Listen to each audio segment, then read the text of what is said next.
Hi, I'm Peggy Farren, and we are live with the Understand Photography Show, where we talk about travel, nature, and fine art photography. Welcome to episode 67. This is also a podcast, so make sure you subscribe to us on iTunes or Stitcher. We're also on YouTube, and just do a search under the Understand Photography Show, and you will find us. But hopefully you're watching us live on our Understand Photography Facebook page, which we are live every Friday at 4 p.m. Eastern Time. If you have procrastinated and not gotten your holiday gifts, you can get a gift certificate from Understand Photography for one of our classes, or if you're really generous, a trip for your loved photographer one, or you buy it for yourself. Our English class is the 4-week proficiency photography. That's a live, interactive online class. You have a teacher, you have to have homework, all that kind of stuff. The next one starts on January 10th, so it's a great way to start your new year. We've also got several online software classes, Room Getting Started, and the Room Plug tips that Joe Fitzpatrick put together that are fabulous. Lightroom is just not that user-friendly. Those are really good. Everyone's raving them. You can read some of the reviews on our website. Our this year, Joe Fitzpatrick is leading the Everglades trip. I think we only might have one opening, or maybe two, January 25th through the 28th, 2018. Joe's leading a trip to the Forgotten Coast of Florida, Apalachicola area with Dead Lakes. It's amazing. That's April 16th to 20th. And then I'm doing a lady photo retreat May 4th through the 6th here in Naples. Well, you can get gift certificates for any one of those. I'll be making them up on November 24th. Okay. My guest today on Understand Photography shows Beth. Beth is a documentary photographer, art photographer, yes, portrait photographer. Yes. She does it all, I think. Anyway, Beth started the photography program at the Morean Arts Center, St. Petersburg, and you're director of the Art Center, right? I'm director of photography at the Morean Arts Center. Director of photography. Yes. Okay, welcome to the show. Well, thank you for having me. Thank you for coming down. It's quite a ways. It's a beautiful drive. No, from St. Pete, Naples, that's nothing. You're a real Floridian, born in Florida. Born in St. Petersburg. Wow, that's a burger. Right, a burger. Learned it. Yeah, a burger. That's amazing. We were born. I was born in Philadelphia, I was raised in Michigan, I was all over the place, so, okay. I'm not even an Army brat. So how did you get involved in the Morean Arts Center? Morean Arts Center. Most of the Morean Arts Center goes to the 1800s. I'm just kidding. Kind of feel that way sometimes. My painting class there was, I think, the 6th or 7th grade, and they had Saturday morning painting classes, and my friend Dawn was taking a painting class, so I went and took class with her, and clearly I was a really poor painter, and so now I'm a photographer. And so I took a class when I was young, and my sister took pottery classes there, and they were a small community arts center with really strong ties to the community with local artists, and didn't do much of that. But when I back to St. Petersburg after living away and working in 1995, I got a membership, came back, got involved, and within 2 years I joined there. And I had been working at a pro photography lab, printing and doing their white on the weekend. I went down a piece of photography into their member show. Okay. And back then, I had my resume in the car. I always had copies of my resume. And I said to the lady, "He's hiring." And, I think we are. And I was like, really? Ran to the car, got my resume, gave it to him, and the doctor called me that afternoon. And that was 1997. Been there ever since. Now, what was your job when you first got there? When I first got there, I think I've done every job except accountant and executive director. So I came in as the invitation coordinator. So I took over all of the classes that we have, because we have painting, photography, printmaking, ceramics, drawing, everything you can imagine, and now glass. Oh, really? Yeah, we have a great hot shop. You should come photograph glass. It's really photographed. Oh, that's so cool. Our Chihuly collection, and you can photograph in the Chihuly collection. It's beautiful. Wow.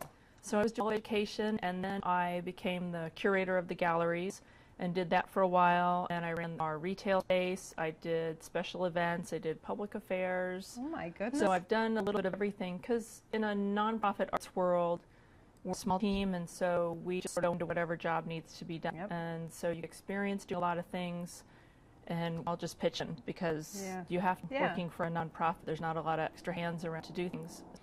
Eventually, though, we did not have a photography program. We had one in the 70s and in the 80s, and went to a new building. There was no photo program, and so I saw my opportunity. How did you convince them? I mean, hey, let me just tell you.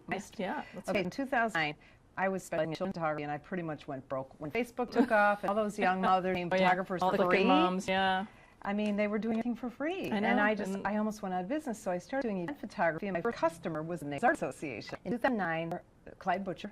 Yeah. And pretty much that it was the only photography on any of those walls, and any of those really snubbed their nose at photography. Now, almost all photography. Amazing how it's flipped around.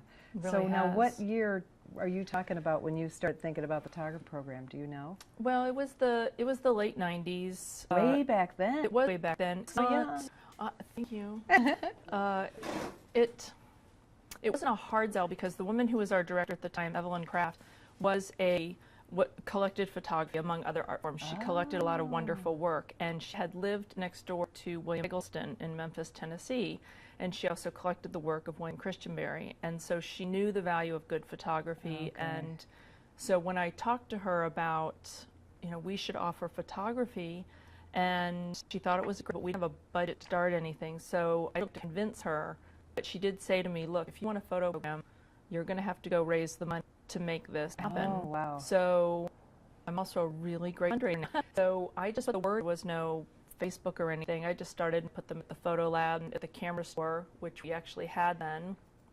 And I went to the local newspapers, and I've worked most of my life photojournalist, and so I knew the editors at the paper, and I said, we're just looking at old equipment. I'd like to get together. There was no digital at the time. So we were just looking to get a small darkroom started. And then I just wanted to teach people how to use their cameras. And I started a class called Don't Fear Your Camera. Oh, that's cute. And it was just about learning the buttons on the camera so that people didn't just let it sit there and they stared at it, or they put on the green auto, which is like, no, green auto. And it was just small, 2-3 people. And then the next class I had like 5 or 6. And then all of a sudden I had 15 people in my class. Wow. And that's really all we did for a while, was just get people over that fear of all the buttons on the camera. And that we understood that it was expensive to process film, so I wasn't asking them to go out and shoot 3 or 4 rolls. I said, you just be mindful. And that was the things I would teach people. If don't race through it, just be mindful of the pictures you're taking.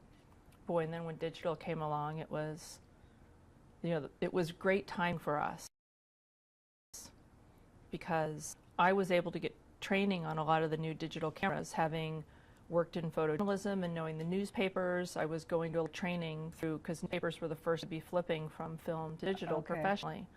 So I got a lot of early training with some of the first digital cameras, and I thought, this is going to be huge. People are going to start buying these cameras, and they're not going to know how to use them.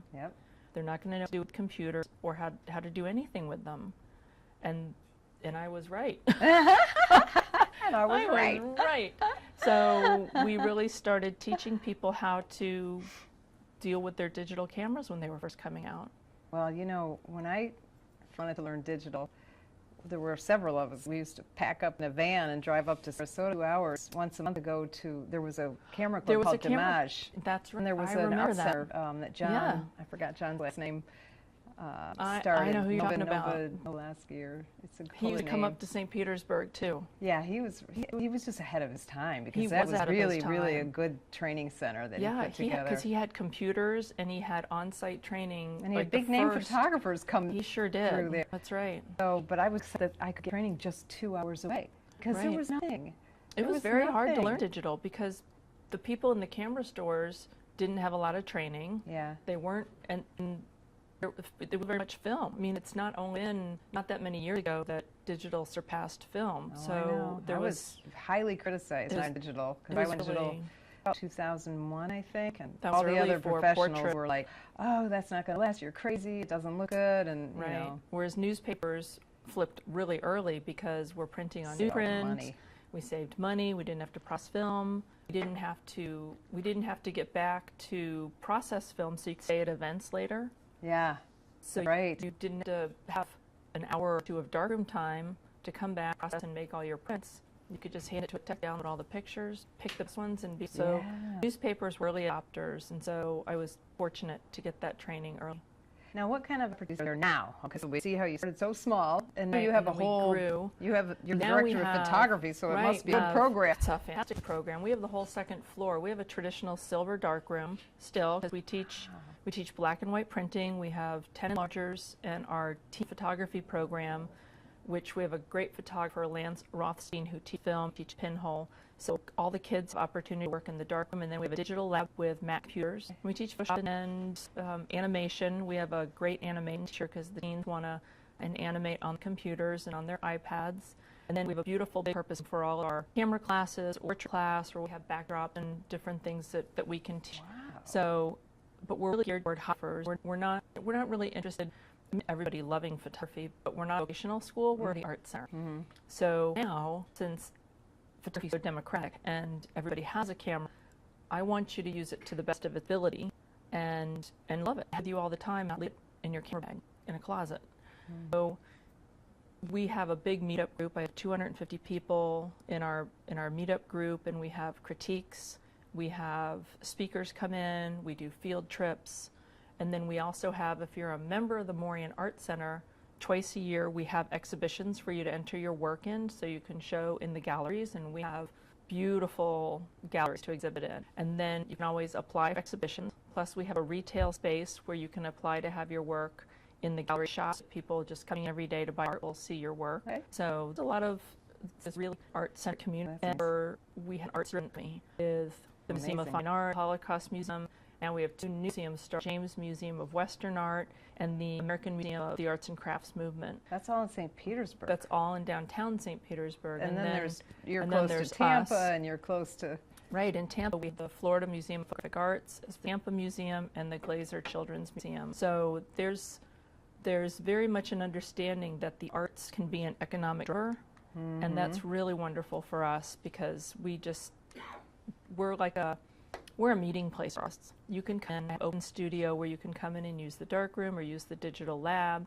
We have our meetup there, and people just stop by. We have a great cafe. We're 30,000 square feet. Wow. We're a three-story building. Wow, that's incredible. It's fabulous. Now, so if somebody wanted to get, now are your students, you have teenage programs, but adults. You also have adults, right? We do. Okay. We have classes year-round. Our class run about 6 at a time, but I also do a master artist photography workshop. I bring a really big name for either a 3-day or a 5-day workshop. And what would that be? Just all about photography? It's all about photography. So I might bring in somebody like Sam Abel from National Geographic, or Greg Heiser, or Arthur Meyerson, just somebody they admire that I want to spend time with, which is really the beauty of being You get to go to the class is free. I facilitate the class, so I just look and find the most fabulous person that I want to learn from and know about, and call them up and say, hey, you want to come lead a master artist workshop? And that's so cool. And my students give us names. They're, we really love to have a class with somebody, and be like, okay, because I'll call anybody. Yeah. And say, and teach who doesn't want to come spend time in Florida in January or February. I know. Well, that's why this show is a live show. Because I realized all these big name photographers come here because we have all the birds in the whole United States. We're on a migratory pattern. That's right. I mean, and I'm smack dab in the Everglades right here in Naples. So I know. I affected how many, I'm like, oh my gosh, look at all these people who come to Florida. Right. So that's why this is a lot more than, than a podcast alone. Because everybody's here. Because they're here. That's right. It's great. Awesome. People always, they call me and go, can I come down in March? I'm like, absolutely, you can come down in March. Yeah. We have a big draw with the weather. We do. So there's definitely adults, hobby photographers, people just getting into photography, teenagers, because I teach just the basic camera class, but then I also teach classes on learning to see light. Oh, good. Portraits. I teach black and white. I teach an abstract class. Just got done teaching a macro photography class. Okay. So any topic that somebody throws out to me, and I usually go to my students and say, what do you want to learn? Because if I get a topic from them, people will be interested. Yeah. Right. So, and we try to limit ourselves to 10 people. So it's a nice, intimate class. That is nice. And it's a very safe place to get critique and to learn. It's not college. I don't make you do anything. We have at the Art Center that, take an art class. It's cheaper than therapy. I love that. That's so true, too. It is true. We're the place to come to be happy, let stress go, and I take class. Are you getting any better at painting? Or? Yes. and it helps your photography. Yes, definitely better than the sunflower I painted in the vase that I think my mother put under the bed. But that's what I tell photographers when they feel like they don't want to take their photography class. I say, well, go take painting or drawing, or even clay. Take another medium, because it will all inform your creative process, and you'll bring that back to your photography. Yeah, that's painting and drawing, where you really have to see light in a very specific way. You're seeing the object, you're seeing the light, because you have to paint the light, the object. Yeah, that's a really good, I like that advice, because that's so true, because, when I start my lighting class, it begins with you learn to see where light's coming from, and I put up pictures of the light coming from, and they're always wrong. They're confused. They don't know where the light's coming from. I'm like, well, you can't tell it coming from behind on the right, and then they're like, oh yeah. Well, I don't say it like that. That's not nice. Right. It is. You're exactly But yeah, right. they're seeing where the coming, and then once you see the light's coming from, then it's easy for you to control the picture. Exactly. Drawing, I mean, painting, that would be a great. I never thought about that. You do. It's just fun to take a short little workshop or something. You don't have to take a big long and become a master painter or anything like that. But you're right about people they don't think about the light because again, they think about the object or the person they're photographing. So they look at the mug and they're looking at the mug and not looking at what direction the light's coming from or hits the rim, or they're just looking at the mug. My new mug, right? I know, your new mug. My Christmas present from Joe. Understand photography so much. You're going to have to start selling those. They're so cute. They're fabulous. Sell my Christmas present. All right, so if somebody is, okay, so here, a lot of my typical students, they start learning photography just kind of a hobby, but then they start getting pretty good at it, and they want to learn how to sell their work. Do you have programs for that, or do you help them in ways? Like our art center here is fabulous about that kind of stuff. We do, because we want them to, they're ready to move from that hobby and sort of dip their toe in possibly selling their work and becoming a professional.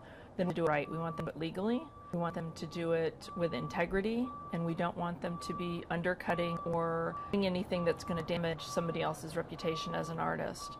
So we do offer programs. Our curator of exhibitions, Amanda Cooper, will run programs here about how do you put your work on a website. We'll offer portfolio classes, build a portfolio. Oh, that's awesome. So if you want to approach galleries, walking in and talking to somebody, how do you schedule appointments?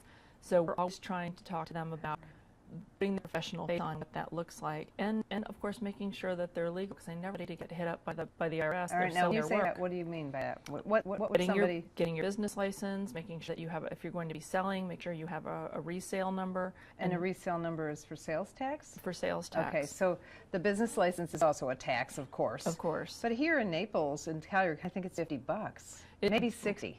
Right. In St. Petersburg, a business license starts at $10, depending on how many people you're going to be dealing with. You need to do it, because if you don't, because then there's usually a fine that's usually bigger than what the other is. But then also, if you have a website and you're selling online, if you say buy this, and the IRS finds your website and they find that you've been filing tax on that, income tax, then they're going to come after you. And if the state of Florida sees that you haven't submitted any sales tax, so we don't want anybody to get hit up, and so we very much do it. Help them, like tell them what to do. Like you need the business license, you need the sales tax license. And we recommend them. Our Chamber of Commerce has a great entrepreneurial program, and so we'll always say this is really to take this entrepreneurial class, and the Chamber of Commerce will find the professionals, the accountant, and everybody that you need to talk to if you want to incorporate, and we'll help them. And then we'll go over your website. We'll talk about what kind of artwork to put on. I teach people how to photograph their artwork, because I see painters put their paintings out and lean them against the garage door and photograph it, and they put it online. I'm like, what are you doing? So I try to teach artists how to photograph work, and I run some classes in that, whether you're a putter or a jeweler, and teach them different things that they don't have. If you can afford a professional, if you can't, here's how to make it look like side and lean against the tree. Yeah. Because I don't bore you. If you spent the time to make the art, spend the time to make it presentable. Correct. Well, that's what, I'm a judge at the Naples Art Association, the Art in the Park series, and the booths, they have to have a picture of their booth, and say is important. It's not just what you do, it's the way you present, it's the whole package. That's right. So that's awesome, though. You guys do at that art center. We created that space for artists, whether 20 years into your 2 years into your career or a month into your career. We want to help artists be artists, have to wait tables, and not have to take out loans to do things. We want to get you right and get you moving in the right direction. Now you have this gift shop or whatever where people can sell artwork. Correct. Members. Yes. And you juried in that, I assume? Correct. We do have an illustrator, Kelsey Nagy, who uses samples of your work to her, looking for new, unique work to put into the shop. And so she's looking for specific price points. We ship work, but a lot of people, we don't want to call it, it's not where you would put $5,000 piece of work. Right. It's where you put something of maybe 100 or less that somebody might come in for a gift or a special thing, or they're moving into a new home and they want to get artwork, or they saw something by their favorite artist. Now, what other opportunities are there to sell your work? Do you have art shows or fairs? Or? We do. We don't put on any fairs. In St. Petersburg, we have the Mainsail Art Festival, and Main Sale is our big arts festival. Okay. Hundreds of artists apply for Main Sale every year, so it's a really big, wonderful festival. And that's a great opportunity to get started. And then we also have numerous exhibitions during the year that our curator is always looking for fresh work. Okay. So she'll put together exhibitions of either a theme, or she likes the way 2 or 3 artists look together. Oh, okay. And then we also have a program called Fresh Squeezed, which is every February, March, and it's for emerging artists in the state of Florida.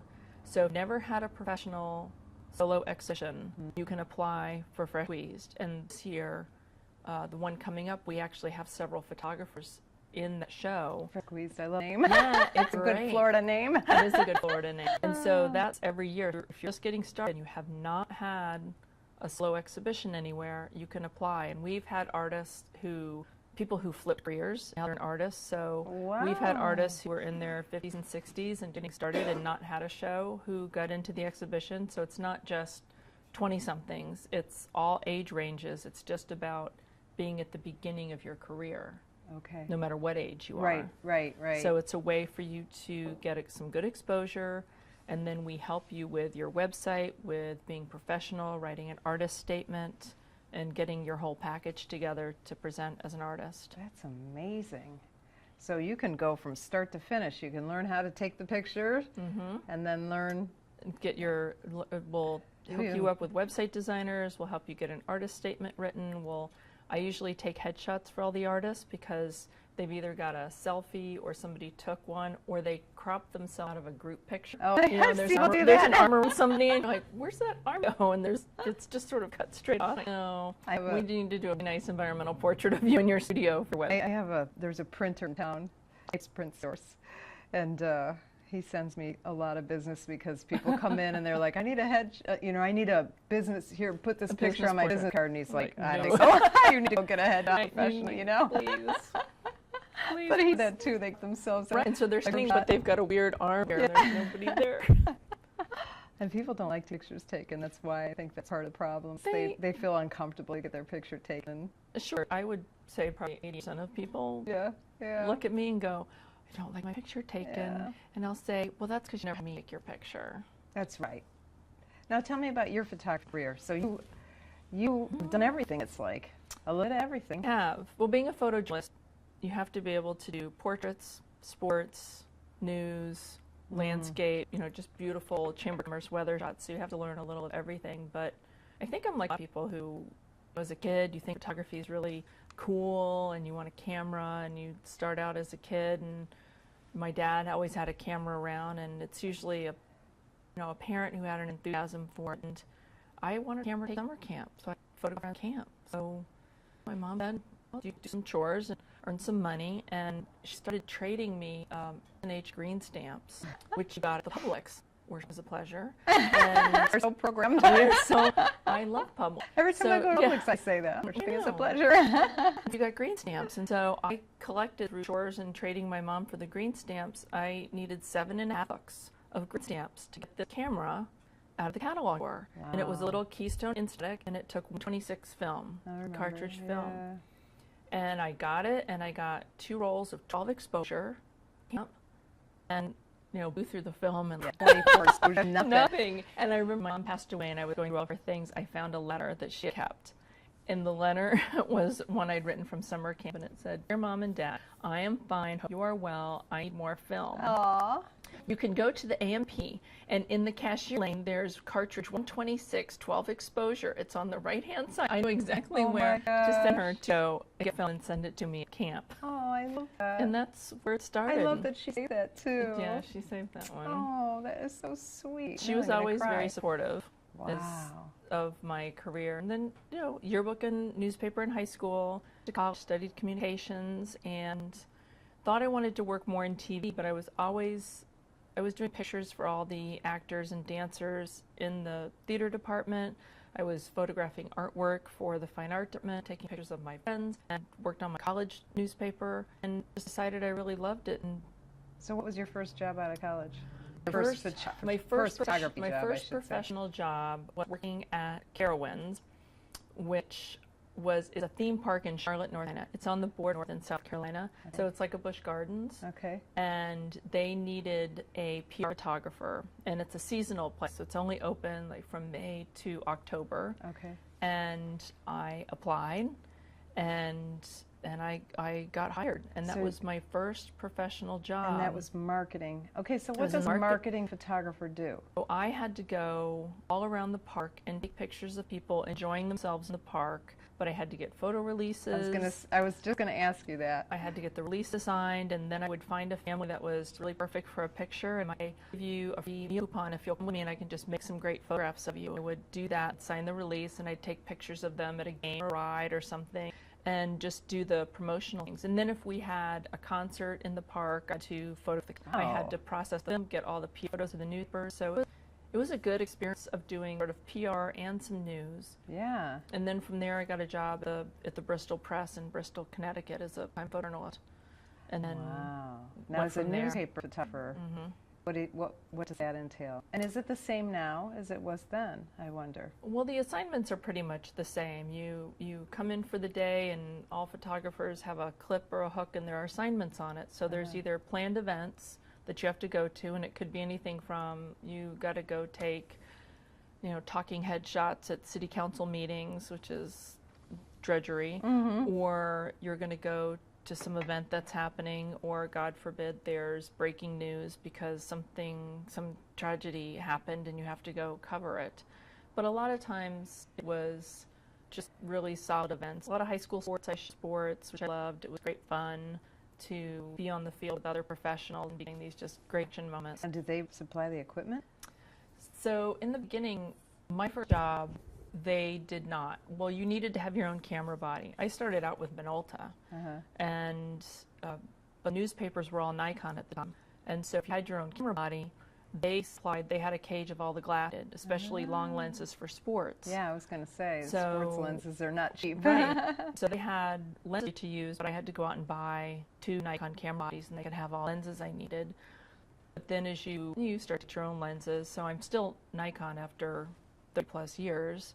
And now newspapers, I'll say most newspapers are Canon, and Canon made a push when everybody was going digital. They really came in and they beat Nikon out in that, very much so. And so most newspapers now they'll provide cameras and lenses if you're a bigger newspaper. Small community news or small town, maybe less than 40,000 circulation, you probably have to have your own gear. Okay, that's interesting. And you're going to come in with everything you need to shoot. Do you think that's a good for a new, so if somebody wants to get into photography as a profession, do you think that would be a good place to start? It's harder to get a job nowadays, right? Right, because there aren't. And they don't pay that well, right? No, they don't.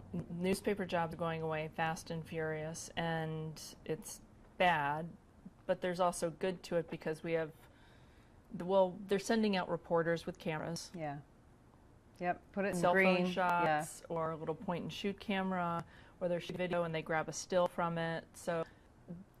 But there are tons of community weekly newspapers that always need good content. That if you they don't usually pay, but I think they'll barter for an ad or something. They'll barter for ads, or they might give you $10 for a picture. That's when I was in college. I not only did my college newspaper, which I did get $10 a photo, and once I learned, I'm like, oh, well, I'm just, if I made really great pictures, my editor was like, here, he would run 4 photos, and in the 80s, getting $40. It's like $100 now. Exactly. That was like, gas and extra meals for the week in college, and that was all good with me. But community newspapers, but then I think there's the better place for you to really practice your skills is to go volunteer for a nonprofit. Okay, segue right into that because that's one of our questions. Go ahead, you go, girl. So, one of the things that I love about photography is its power to educate people. Okay. The power to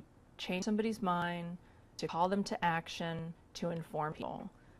You're more likely to raise money with a fabulous photograph than with a paragraph of written words. Okay. And most nonprofits have professional. Yes. And so you staff people who know anything about storytelling, pictures. So I try and connect my students who really want to go practice I'll connect them with a nonprofit that really needs good storytelling and say, go volunteer organization and see what you can do for them. How can you raise awareness of their story, whether working for society or the Relay for Life or any of the children's organizations, pet organizations, they all need good photographs. Talk about the story aspect of that. So Humane Society, when you're sending somebody out saying, well, you need to tell the story, what are they going to take pictures of? How are they going to tell the story through pictures? So a couple of things. You can take really beautiful portraits of cats and dogs instead of the person at the animal shelters usually have a leash and a cell phone, and they're shooting down on the animal, and the animal looks scared, and they're in some sort of cage, or they're shooting through the cage, whereas I would train my volunteers they go in teams, and they take the animal out, they take the dog out into a green space in beautiful natural light, let him play, get tired, and sort of wear out, so then they just sit there, and then with a medium to long lens, full portrait, the soft background, and nice portrait lighting, and that dog 99% more likely to get adopted, the beautiful portrait on site, than the caged, scared animal sure that they might put up. Oh, that's a good point. And then also pictures of the volunteers working and doing their job, so they can put it out there and say, look at how much fun, volunteer with us. If you have happy volunteers, pet cats or rabbits and dogs, then other people will come volunteer. So talking about their mission, going out to their events and photographing their events for them, and putting your new skills that we teach you to work for a nonprofit is so rewarding and just a great way to practice, because a lot of times people don't like to practice unless they have a specific, they need a reason. They need a reason to go pick up the camera. And so if I say, well, you know, there's a big pet walk this weekend downtown, we need to go photograph, I put it out to my volunteers. I got all sorts of people coming to help me. That's awesome. I'll tell you what, though, we have, you know, my company, we do a lot of event photography, and there are a million people who do these jobs for free. People prefer to pay us because the biggest reason is not even because we're better. We are better, but that's not the main reason. The main reason is because those volunteers don't get those pictures to them quickly. And that's something that with you. And I have guidelines for all my volunteers. So I have a sheet that says what you need to do for a client. And so usually there's a Dropbox already assigned. And I say you have to turn on in 24 hours and put your pictures in this Dropbox, which I've already shared with the nonprofit. So I try to be that middle person you teach to them what make to sure, do, not just correct, because it's all about having your integrity. And they're representing the Morean Arts Center when I send them out, because they found volunteer to us. Right. So I won't send them out to do things. First off, I don't send them alone. I usually send them out in teams. Yeah, that's a great idea. And or I'm with them. And so I say you have 24 hours, all yours have to be in the Dropbox, and then I'll go through, call them down to a really beautiful set, and then get to How do you have all this time? I work when you work for, it's not like working for a bank. It's not 9 to 5. Sounds Working like you at the work a Art Center, lot. How do you and do it all? I don't know. my family can attest to this, but I mean, I work, but it's also, I work a job that not one day do I early and go, I don't want to go to work. Oh. That, I have never said that. Wow, that's awesome. I love what I do. I love being in the community. I love teaching photography. I get to go to amazing places. I meet amazing people, and there's never a bad day. Yeah, that's awesome. So it's all good. I love being at our events. And again, we have art walks and we have festivals, and we're just out all the time in it. Wow. Now, what volunteer do you personally do? You're a pretty big volunteer person on top of working all these hours. I am. And one of the things that has been big in my heart has been gallery. And have you heard of that? So the Heart Gallery is a program that was started probably 15, 20 years ago out in Arizona. And the concept is that photographers are here to photograph children who care. And it's about getting a beautiful portrait made of a foster child. Will go on a website that will be much more beautiful of that child than a picture of a social worker who is completely overworked and exhausted because they have nieces, and they're just taking quick cell phone shots of kids. And it'd be not a good time for the kid because they're very stressed, very upset.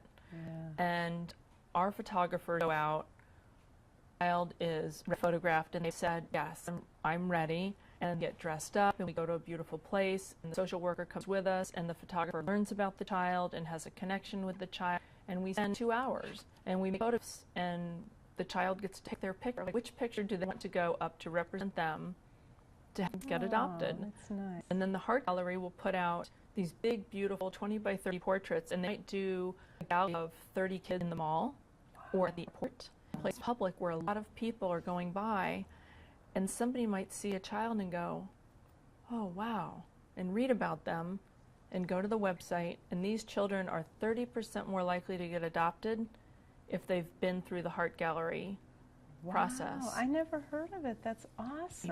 Perfect. Wow. And I photograph 50 kids a year, and there are a lot of photographers that volunteer and do it. And I just photographed a young lady a couple weeks ago, and she's 14, and she got her hair all braided special, dress, and it's for her and sent them back to her because foster kids rarely have photographs of themselves. Oh, I never thought of that. So, it's whether they can fit in a trash bag sometimes if they take them. So we can make her a jump drive with her pictures on it, make some nice prints, and she'll always have that. If her, she could go get some shoes and just, because think about being 14 I can imagine. in a foster home. I still have my parents. My dad's 91. I'm lucky. I still have both my parents. It just breaks your heart when you see these kids, and that would be hard. But if you can make a beautiful portrait and give them and make them the star for a few moments, Make them feel good and about just, themselves. they just make them feel special, and they look at their pictures and they go, wow, I like that, and I like that one too, and you're so happy, and you're like, yay.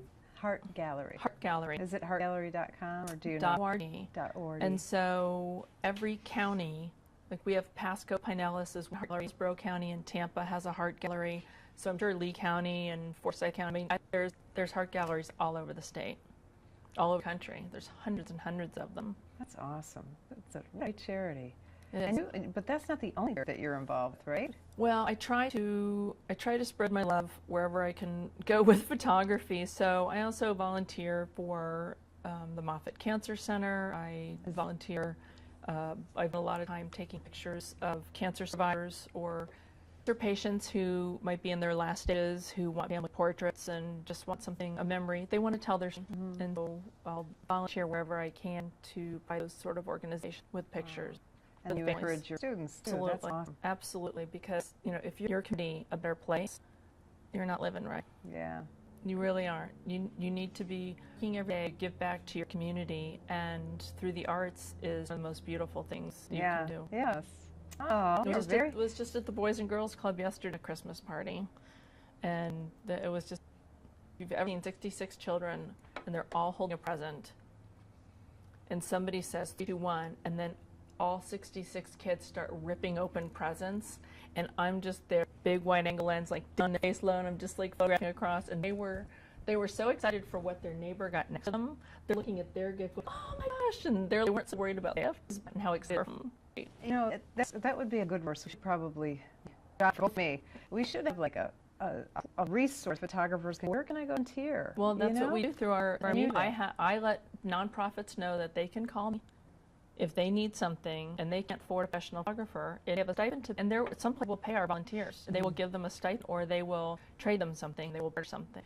If they really do have a budget, then I have professionals that I recommend them. Good for you. Because I always ask, I said, do you have a budget or not a budget? Yeah. Well, a lot of times, we have some super high, Right. very, very but they know. expensive charities where their executive director makes $2 million and they're looking for free photographers. And I go and say no. That really gets on my skin. I say call. And I know. I mean, I've been in St. obviously all my life, and charities know when they're going to hire and when they can't hire. So I'm talking about small charities with 2 or 3 staff people, the free clinic, or the food pantry. But I was talking about the programs like you're talking about the Heart Gallery. Heart Gallery. And Flashes of Hope is another one.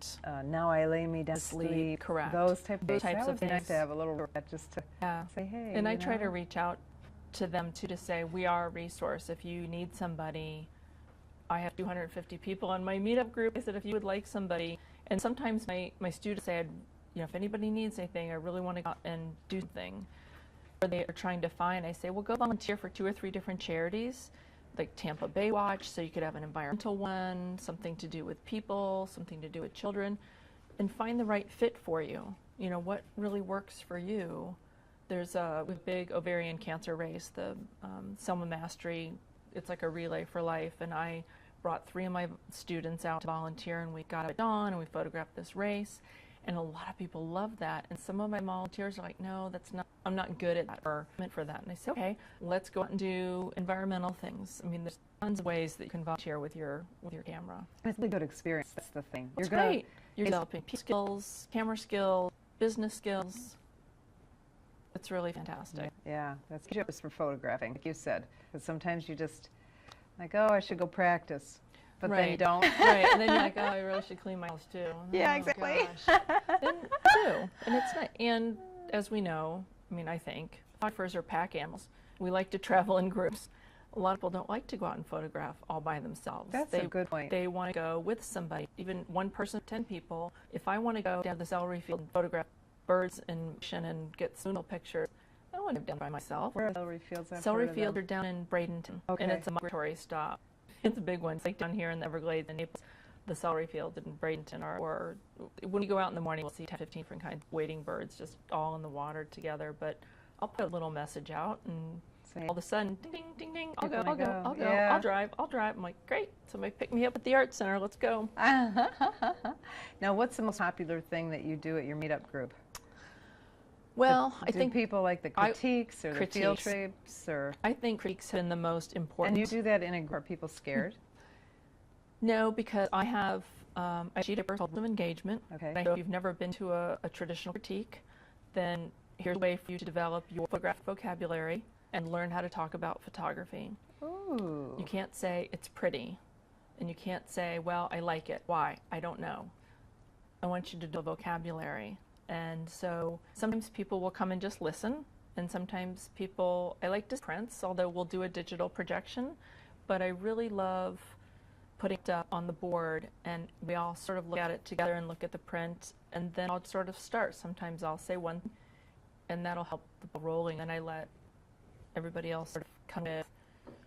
Because people are looking for feedback. They really want. Yeah. They don't want to hear it's good. They want to hear how to make it better. Right. And so our critiques are a place get really honest feedback on either a project you're starting, a particular photo you enter in a competition, or you're just not sure between 2 or 3 images. Maybe you took, they're all a little different, but one works. You're not sure. You're not sure what to look for. And you get all these fresh eyes looking at your pictures. And we usually get from 10 to 15 people for a critique. Wow. So it's a great lively discussion. How often do you do those? We do those probably every 2 or 3 months, because then I try to have a speaker, and then I try to have outings. Okay. Giving people time in between, because sometimes people will bring back the photo. So they get good feedback, and they'll come back, and they'll say, here's what I did, and we'll look at it. It's really fun when they come back. So cool. Yeah. And I don't think enough places do really good, thoughtful critique. Yeah. Well, I think it's good that you started, though, because one of the things that I see happening on the internet is people are getting critiqued by complete amateurs who don't really understand.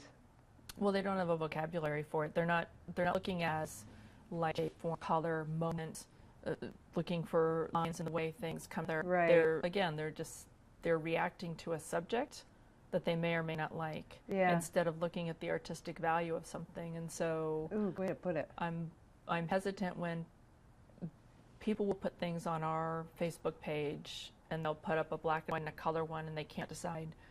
And so if he says something about the subject matter, because of whatever reason, I'll say, we're here for a critique. Keep it to the artistic value of. So you're running a Facebook group too. We have a Facebook group for our dark room. We have one for just students, and then Instagram and group. Twitter. Oh my goodness. Oh my gosh. You are a busy woman. Well, better than the days when we had to stuff envelopes with newsletters and mail them out to everybody. Oh my God, I did that too. Yeah. When I teach, I've got a few businesses now that I teach here at Understand Photography.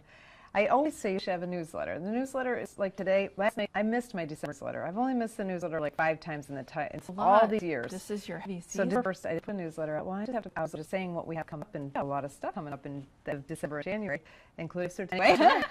Immediately. But I put it out last night. One guy saying I'm going to sign up for the Everglades workshop, another guy going to sign up for the They you wanna know, and then know. I sold a few gift certificates. That's I mean, how fabulous. immediately. Yeah, that's how photography is. Like, we're so hungry Newsletters- for information. Newsletters, though, are so good for business. They absolutely are. I read your newsletter the other. It came through. I was reading it on my phone. Aw, was it the one with the Santa one? Yeah, that was short. I was like, I gotta get something. All right, so what's next for you, Beth, Oh my Beth goodness. Reynolds? We have two things. We just did, back in September, we did a project called One Day Tampa Bay, which was a 24-hour photography documentary in the Tampa Bay area. And I had 54 photographers sign up. And for 24 hours, went out and photographed everything in Tampa that we could think of. And we had a juried exhibition, and we did a slideshow on the building one night with about 100 people. How cool And is then, that? and we're pushing a book through Blurb. And so we're getting the final, and hopefully in about 2 weeks, the Blurb book will be out and ready for the Tampa Bay project. And you'll sell books? And we'll sell that book online and in our shop. And then I'm doing another project called Who's Your Family? And it was with our January exhibitions. So we all try to tie in exhibitions and bring it all together. So we have some portrait work, painting and drawing in our January exhibitions. And so the curator said, what can we do with photography? So I said, well, let's put it out to young people, high school, and I want to see, you know, who's in your circle. 'Cause these days you have grandparents raise kids, you got friends, you got pets, you have who your circle of love is these days. And so put out a call to the schools, and I said, I want to see pictures of who's your family, whether it's your friend, your dog, your grandmother, whatever, your neighbor. I want a picture of that person and a caption as to why this person is important in your life. Why do you love them? And so they're going to be emailing all those photographs to me, and then we're going to print them and hang them in the gallery on like a clothesline type, very community oriented. We like a lot of community engagement. We like to get non-professional artists engaged in making artwork. So that's why I reach out to high school kids, especially just within a 1-mile radius of the art center. And then they come into the galleries and they see art and they get exposure and they find out about us. We're hanging in a professional gallery. That's awesome. That's awesome. And they can take it up as a profession or as therapy. That's right. As their art therapy. I love that. Art is therapy, isn't it? Absolutely. Yeah, and maybe somebody has said it before you, but I don't know. I I don't know know where I it. got it from, but sometimes we put that on our sign, and it says, take a class, cheaper than therapy. cheaper than therapy. People love it. Now, what's your website for? We are MoreanArtsCenter.org. And it's MOREAN. ARTSCNTER.org. So it's just plural, Morean Arts Center. And you can .org. go there. Correct. Has the classes. It's got classes and workshops, exhibitions, how you can volunteer. It's our meetup. It's got all of our links for Instagram, Facebook, Twitter, all the good social media. You can find out everything we're doing. You can come by. Our galleries are free. Our chili collection, you can come see the chili collection, then go out to the hot shop. The glass blowing happens 7 days a week. Watch glass blowing, and that's $19 a person. And then spend 2 hours look at glass, and then go out for an hour glass blowing. Fantastic. It's big fun. Yeah. Oh my God. I went to Italy to, was it Morean? Where they do the blow the glass. Yeah, it was fascinating. It was really fun. We have a guy here in Naples who teaches classes on glass blowing. It's expensive. It is. But it's really cool. It is. It's an amazing process. Again, another team process because not a lot of glass blowing can be done individually. It's a real collaborative art, and I like those. Yeah. One of my old, it's funny, her last name is Glass, G-L-A-S, and she's working in, I forget, in Denmark or something. She's apprenticing under a glass blower. Wow. And her last name is Glass. It's funny. Well, thank you for being on the show. Thank you for coming down. I appreciate it. And, this is great. It's wonderful. Yeah, and we're going to put all the information in the show notes. We'll put the website link, and maybe did you send us some pictures? I did. We'll put some of your pictures in the show notes on our website on understandphotography.com.